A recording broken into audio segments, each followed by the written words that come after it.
abs and clear skin. That's literally all I asked for. I was working out 5 days a week, eating clean, but then my face? Is it sweat? Is it protein shake? I don't know what I'm doing wrong. Acne Time Out.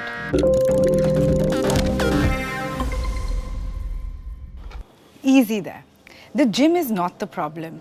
The workout is probably doing your body a lot of good. What's happening here is that you're treating sweat, oil and dirt like the enemy. Now post a workout, it's completely normal for your skin to feel even more oilier.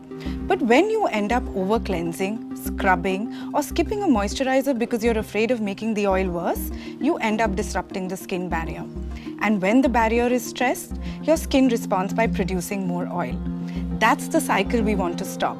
So let's call a timeout on acne. After your workout, cleanse with the Sébium Gel Moussant, which helps remove sweat, excess oil and impurities without stripping your skin. Follow it with the Sébium Hydra that helps restore hydration and maintain the skin barrier. One helps regulate, one helps restore. The goal is to keep your skin balanced. Your workout routine is working.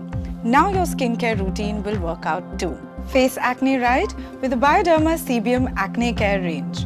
Won't let acne win.